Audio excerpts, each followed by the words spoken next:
And welcome back to the Constitutionals podcast. I'm your host, Chad White. If you didn't know, I'm having trouble logging in my phone. This is the premier podcast for the website, C Plus Comedy, like I just said. It's a website. Go there. We have big news. I believe in the last episode I said News Time was going to be back on track. And baby, we're back on track, save for this week's episode. I recorded last Wednesday or Thursday. After meetings, after work, I recorded 4 straight hours, with the exception of one 30-minute break. I think it was 45 minutes breaks. But anyway, I recorded for 4 hours of 26 episodes of News Time. And, or 24, I don't know, however many episodes I was behind. And then I just have to do this week's episode, and we'll be caught up. I still have to find. Oh, then I have to upload. I mean, they're already uploaded. I had to create a new. I have 3 hard drives, 3 portable hard drives. One is the oldest one that I've had since like college, and it is a moving disk hard drive, and I am ultimately going to get rid of it, hopefully within the next couple of months or so. However, I'm still using it for now. And it doesn't have anything important on it. But there's another hard drive I have, which is an SSD enclosure. I've moved that to the Mac because you can't use multiple files on Windows and Mac. And then I also have another hard drive that just has a bunch of extra stuff, like ROMs and I'll say it. I used to download movies, so. So everything, even though now I'm a proponent of buying 4K Blu-rays and no DVDs, I still have those movies for posterity's sake. And, and comedy stuff and live acts and live shows and stuff like that. So, yeah, here we go. So anyway, now the SSD is just full of all the news times and constitutionals that were living on the Mac for a little bit. Now I have, as Adobe Audition is telling me, 83 gigabytes free of space on the Mac. God, if I could have gotten more, I would have gotten more. Also, if I had a full terabyte or so of storage, I would. But I don't. So I can't. Any hoosers, what else is going on? Nova got her shots. She's sleeping on the couch. She got her shots 2 days ago. And every single time I take her to get her shots, whether it be the day I adopted her, last year or this year, or the week I adopted her, rather, she got her shots. She gets so lovey-dovey and needs to be around me. And unfortunately, I was gone the day that I took her to get her shots, and I dropped her off at home, and I had to go to a football game. Falcons-Steelers. Falcons lost, of course. And I had to go to that game, but I knew she was going to be very clingy. And I get back home, she runs up to me, and she's just like, "I need you to be with me." And she sleeps with me. All this stuff. She's just has to be. I have to be near her when she eats. All this stuff. Monday, she has an adverse reaction to the shots. In that, she quite frankly goes to the bathroom a ton. And not like a ton, like an abnormal amount, but it's if she went to the bathroom, let's say twice a day, 2 or 3 times a day, then yesterday she she went to the bathroom maybe 6-7 times, or 4 or 5 times, but one of them was actually 2 of them were just disgusting. Like one of them, she took the most. I'm gonna get gross for a second. She took the biggest poop and decided not to bury it. just decided not to bury it in her kitty litter, which was unfortunate for me because I walked in maybe like an hour later and it just stunk in the bathroom because I have this forever thing. It just stunk, and I just saw this huge, it truly looked like a small dog had pooped. And I was like, God, no. She watched me walk in there. Like I was going to the bathroom, and she followed. She also followed. She never follows me unless she's hungry, or she has these shots, and she had these shots, and she always followed me around when she gets those shots, and that's what I had to deal with. But now she's sleeping, curled up on a blanket that I was sitting on as I played Overwatch 2 last night and Shadows of Mordor. You know what sucks is a lot of these Game of the Year editions, and we have a video game thing coming up after this first story, but a lot of these Game of the Year editions are separate games from if you already own the previous game. I owned the previous Shadow of Mordor, and then I saw Shadow of Mordor was on sale. Lord of the Rings Shadow of Mordor. It was on sale for like $5, the Game of the Year edition. So I bought it. So I don't have to put in the disc, and also I don't have the disc anymore. So I bought it, and it has separate achievements. It's the same achievements, but they're separate. It's a separate game. The Witcher also did that. So instead of opting to buy Witcher Game of the Year, I just bought the DLC. Even though Game of the Year would always go on sale, but the DLC for the regular game never did until 2 years ago. Stop separating those.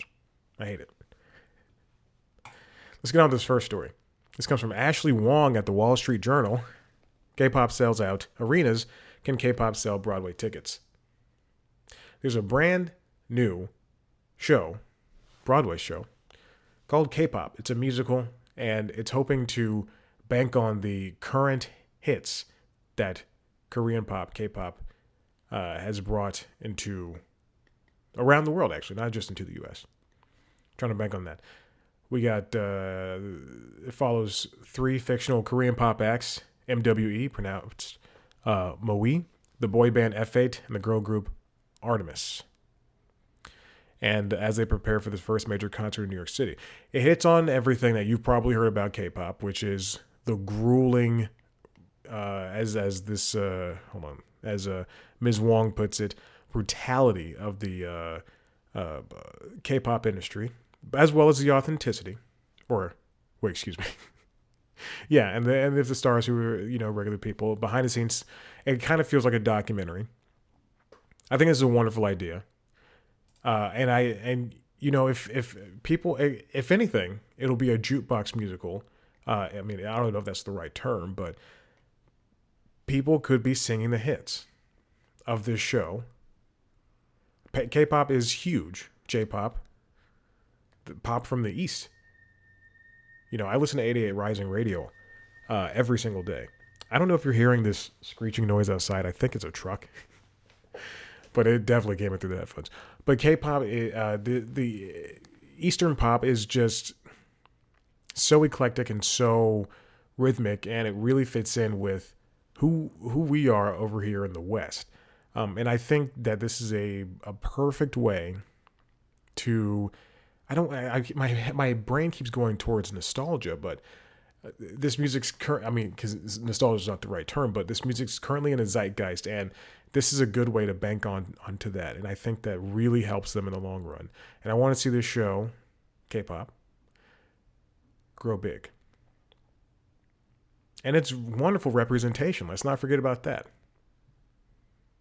Because let's be real. How many Korean people or Asian people, if that, let's just go with people of color, do we see in a lot of big Broadway plays? Sometimes I look at a Broadway play. I'm gonna go to New York Times because I know they have their best of stuff up. Sometimes I see like the cast of a Broadway play, and I just go, geez, like we couldn't get.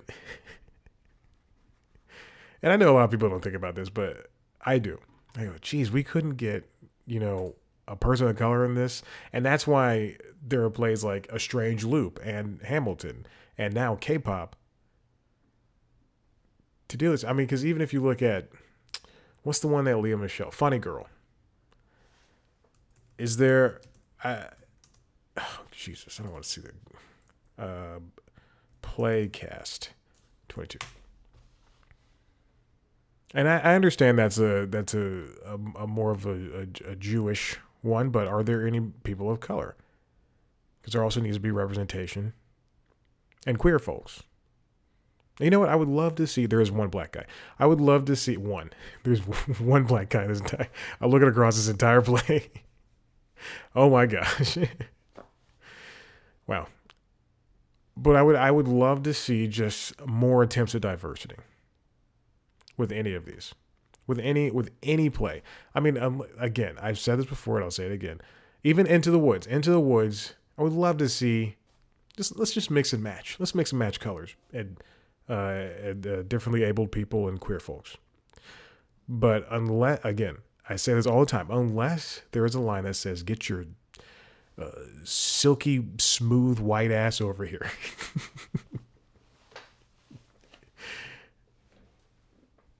You know, like the play 1776, a revival. Now it's wasn't that the all women version? Am I correct? 1776 revival, Broadway. I believe this is like the stage. Oh Jesus! Yeah, this is the all women cast, and it's diverse, non-binary, transgender. Why can't we just have more of that? And it's and you know, and truth be told, it's that's how you get more people to it. That's how you get more people to your thing. Hades Town. Let's do it. Okay, let's move on to the next story. This one comes from Eurogamer, written by Richard Ledbetter. Will this console generation really last until 2027, 2028? The PlayStation 5, Xbox Series X, and the Nintendo Switch are this generation's current crop of consoles. They are, well, let's just say that the Switch is not included in this next anecdote, but the PS5 and the Series X are the two of the most powerful consoles ever. They're essentially just PCs that you just plug in and play with on your regular TV. And at least in Microsoft's case, they were built that way on purpose. And in the Series S, I would also include and say that is also next gen, and it is if the Series X and the PS5 are the high end PCs, then the Series S is the lower end PC, lower end PC, not lower end PC, lower end PC that you build. And is this screen off a little bit? That somebody builds because they don't want to spend $800 building a bigger PC.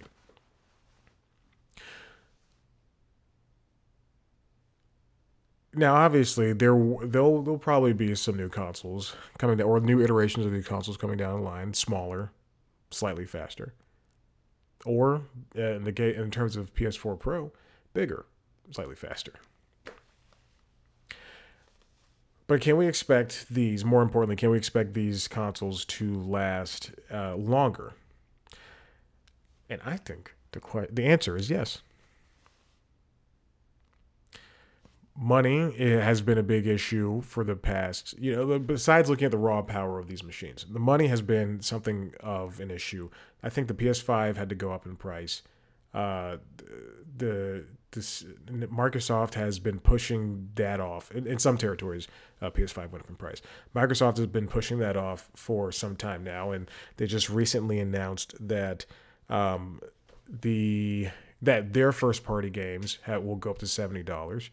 Sony's first party games have already been $70, and it's not a question of worth if those games are.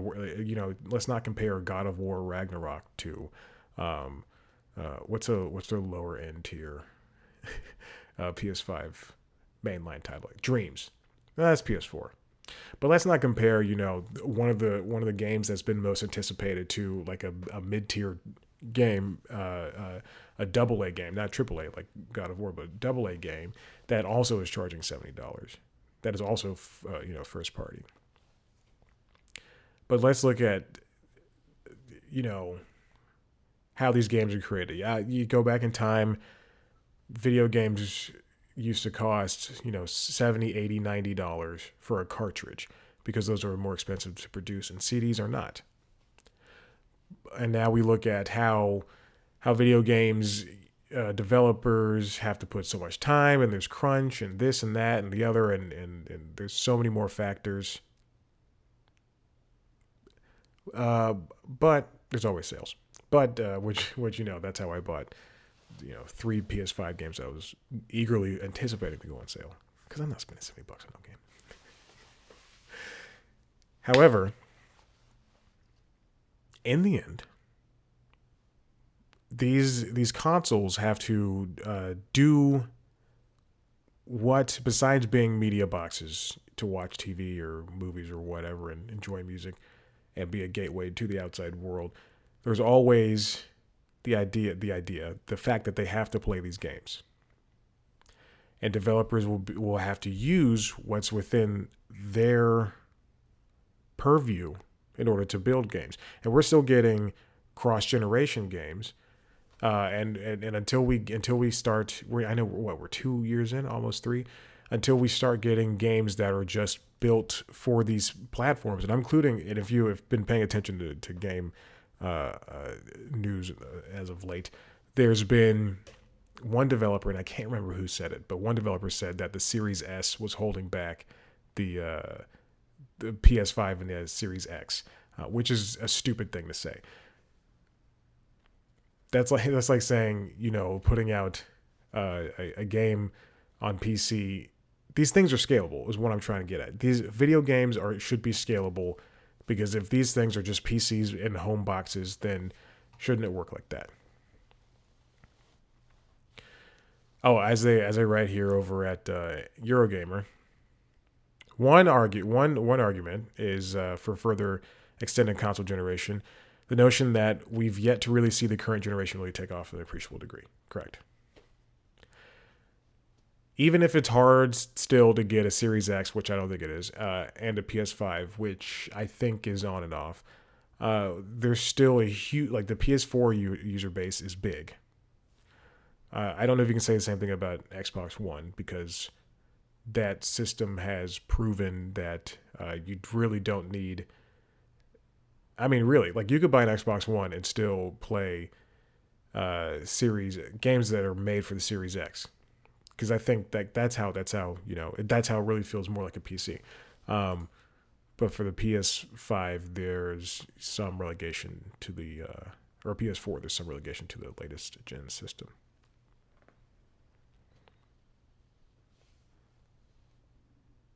I would rather see an extended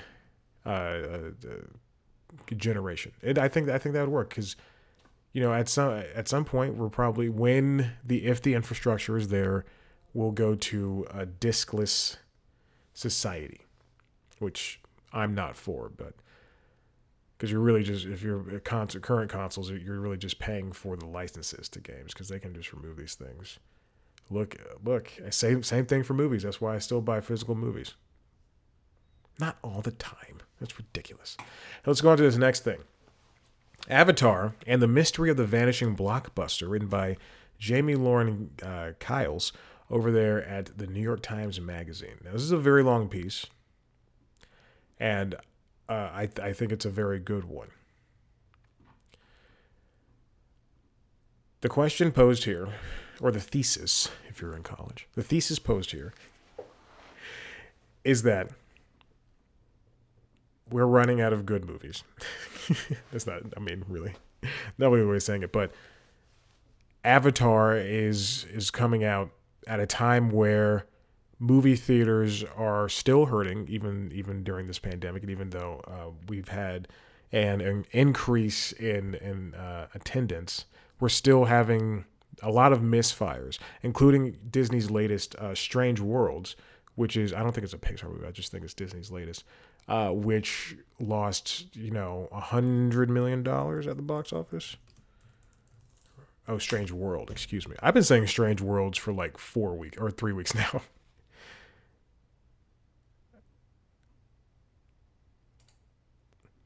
It was a bomb. So far, it's only made 40, and I really don't think money is the whole issue, but I think it's a Disney thing. But $42 million, and its budget's estimated to be upwards of 135 to 180. It grossed That's December 4th. It would lose. It was estimated to lose 100 to 147 million dollars, and it just did not have a good it did not have a good opening weekend at the Thanksgiving box office, which is normally fantastic. In fact, I don't even think Black Panther did that hot. Black Panther War of Wakanda. What is it called? I'm sorry. I didn't see it. Oh, Wakanda Forever. Why did I say War of Wakanda? Let's see. Box office. Yeah, I mean, it grossed a good amount, but. Anyway, 175 million it grossed. That's better than good. That's great. The original Avatar came out in 2009, and obviously we've seen the shift in delays, and we know that there's going to be at least this is three more movies. I had to think. I had to look at myself in the monitor and go, "Is this really how many?" And in that time, on this magazine article, New York Times Magazine, we've seen multiple Harry Potter movies, the Broadway show, several video games. But even in that, before that, we've seen Harry Potter explode into 8 movies, 30 video games, a Broadway show, 5 theme park worlds, an interactive website, way more stuff that you can count, including like a spin-off book or a sequel book, whatever that. Or that was a Broadway show. Star Wars became 9 movies, multiple TV shows, animated movie, apparently 20 TV shows, which I find unreal. Action figures, trading cards, hotels. It's just the franchises have become this new big thing for movies, and you know it's just a way of how to monetize outside of the theater. But can Avatar make this franchise something that can help the theater, but also work for itself outside? There's a Pandora version of Disney's Animal Kingdom, in Disney Animal Kingdom, much like Harry Potter's Wizarding World at Universal Studios. There's 5 lands inside of Animal Kingdom: Africa, Asia, Discovery Island, Dino Land USA, and Pandora. You know, the world's made up of many, many different shapes and sizes and colors and things. And they have this dialect for the Na'vi that you can learn, that people love. People dedicate their social lives on this. If you've seen How to with John Wilson, that episode that with the Avatar thing, I mean, it's just with the Avatar group. It's a way of life, and people love this movie. But can it prove to be, with all this weight, all this mystery of what's to come, can it be what it's projected to be, as this great foundation for a world? And over at the Hollywood Reporter, there's another inside look inside of his quote, "Inside James Cameron's billion-dollar bet on Avatar," written by Rebecca Keegan. Cameron has not made a movie since. You're right. I don't think he's made a movie since Avatar.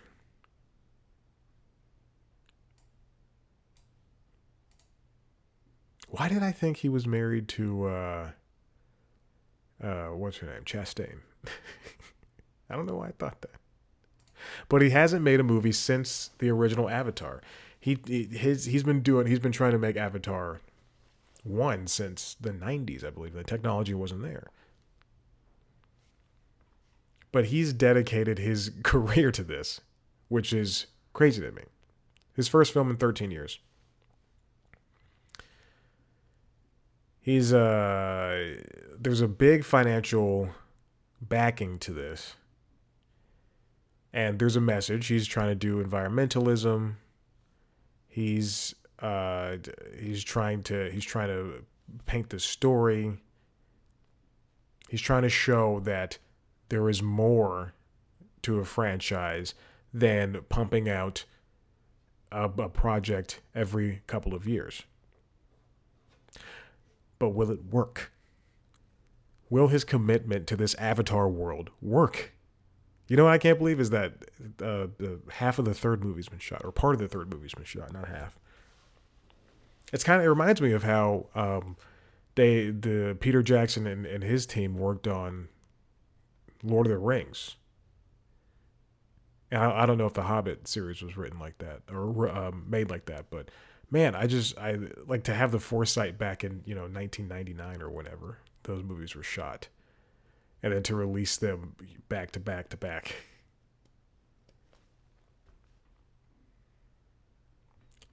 Avatar could be one of the movie, but I think one of the biggest issues is we're putting all of this emphasis on this movie to help save the theaters.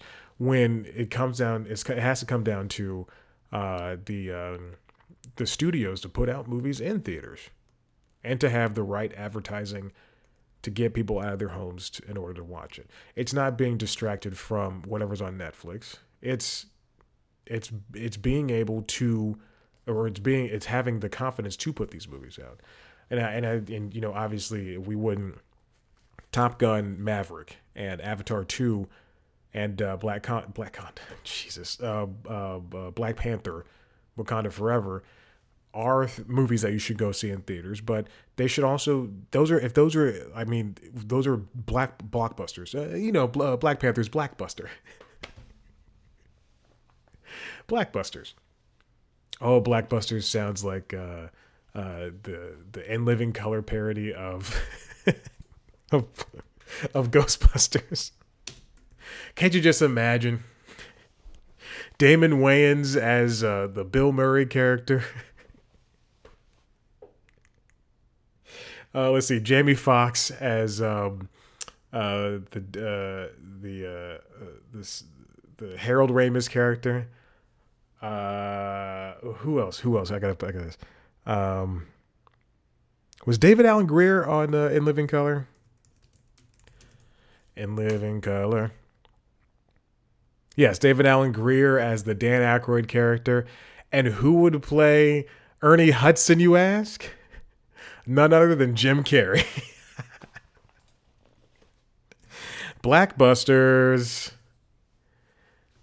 When it's something strange in your neighborhood, who you gonna call?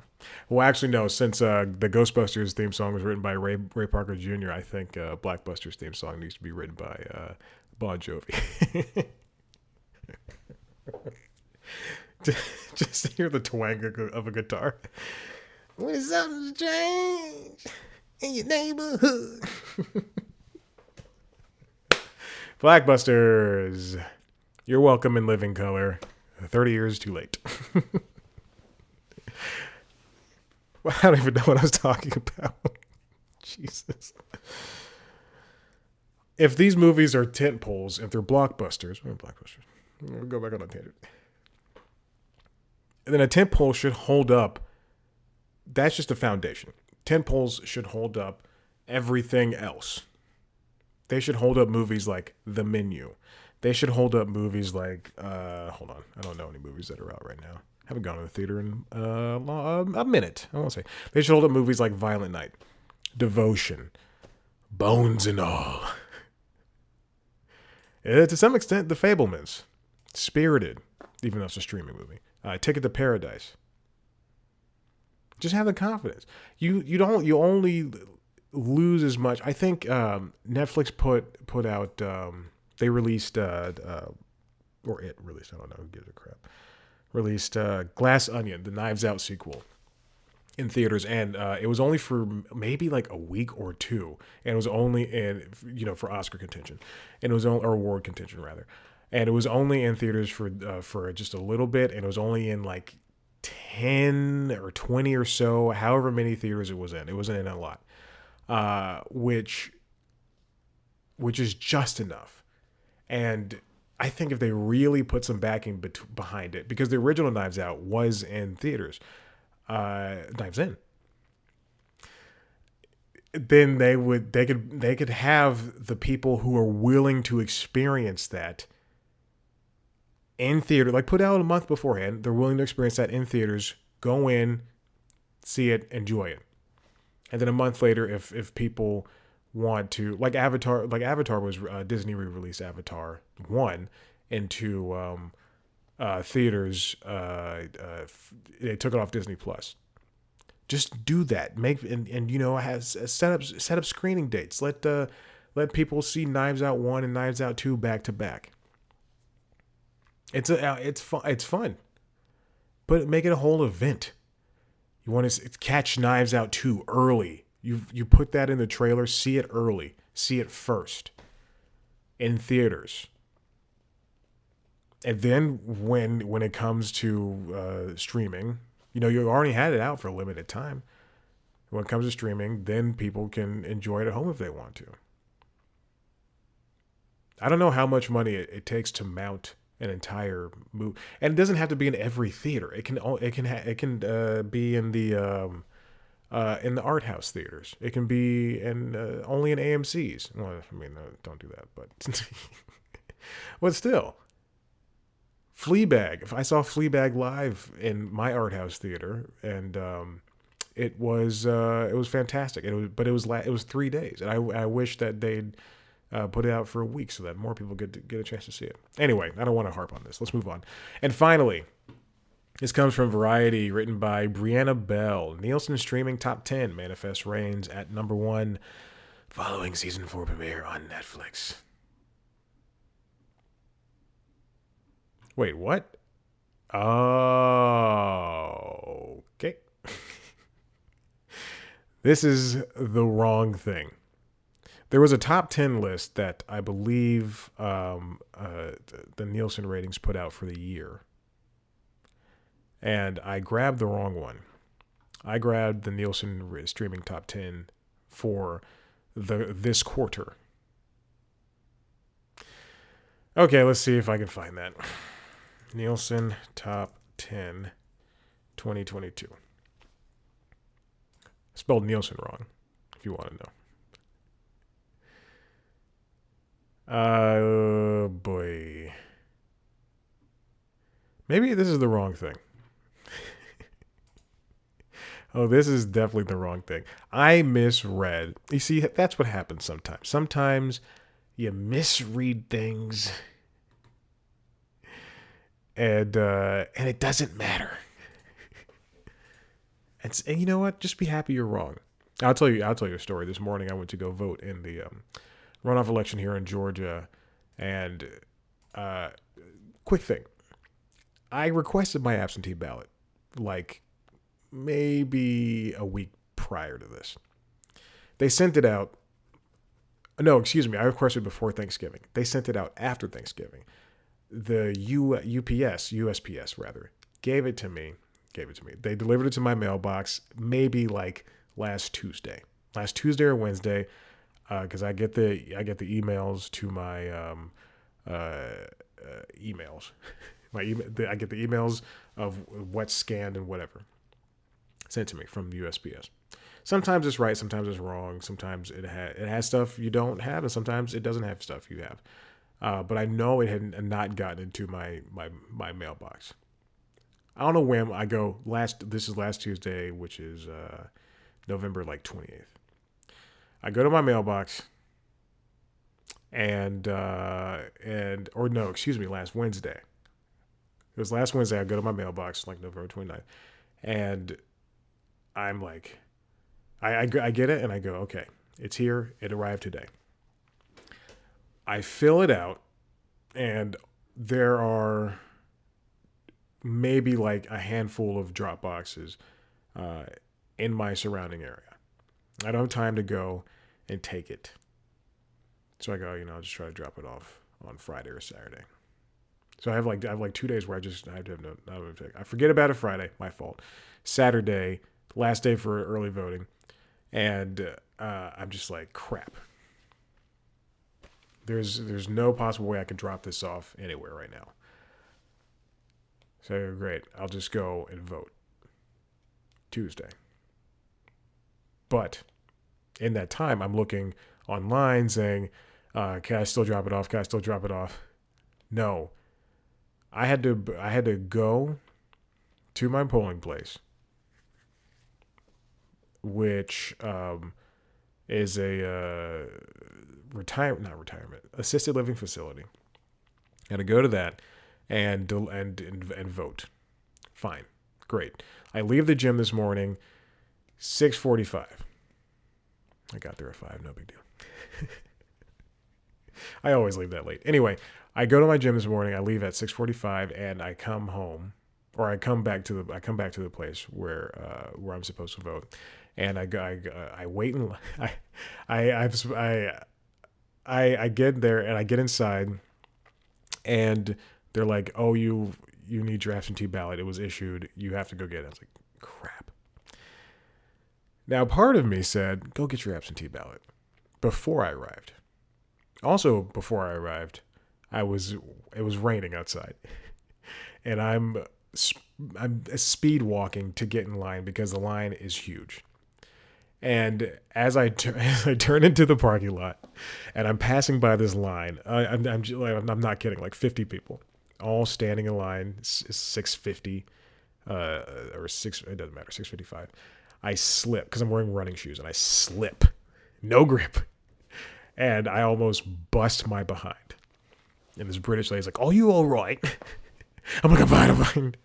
Wearing my mask, but everybody's staring at me. And I continue walking at my speed. It was just so embarrassing. And then also to be like, now you have to go home and get your absentee ballot. Anyway, I ended up going home and finishing my workout. I ended up cycling for a little bit, and then I got prepared. I got dressed. I put on this button-up sweater, and I walk over, have my headphones in, and I'm prepared for, the line was long, and we waited for like 20 plus minutes, almost half an hour, but not half an hour, almost half an hour, and I'm prepared for that wait. I get a piece of gum, get my headphones, just enjoy the wait. Had music downloaded, no podcast because I was tired of listening to people talk, and also I've run out of podcasts. And I get there, no line. I go, "Oh, it must be inside." I get there. There were maybe like 2 people, and no one was in front of me. I just kind of walked in, and I went, why wasn't it like this morning? It's ridiculous. Anyway, that's that story. I didn't have, I can't find the original thing I was looking for. I cannot find the original story I was looking for. And that would require me to go deep into the C Plus Comedy email account, but I don't want to do that.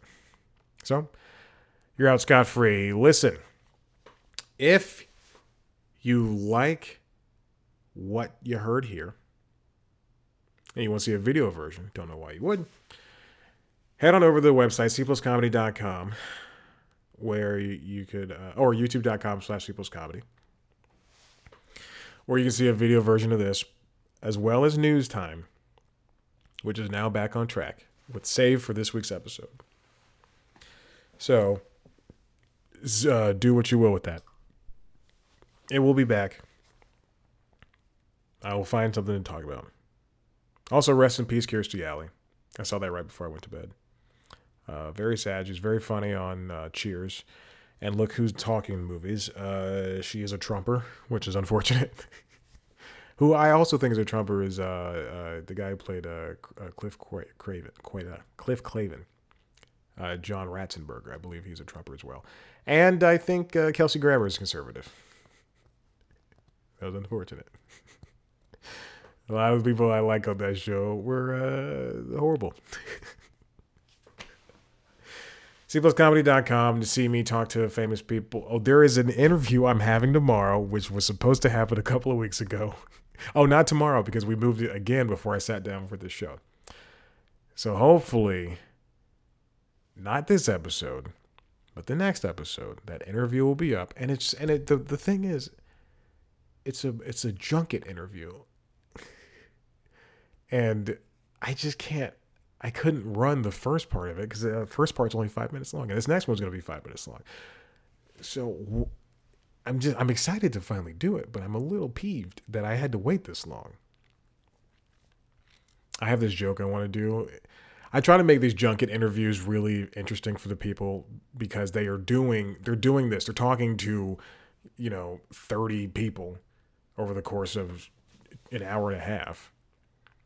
and they're always getting the same questions because I know these I know how reporters work and or journalists work and they're getting the same questions of these actors and creative people are getting the same questions of how is it to revisit the character, what's it like being a woman in comedy, and things like that. And I want to make it fun. I want to make my 5 to 10 minutes fun, and I want to relate to you or make you laugh. So I have one joke that I don't know if it's gonna work.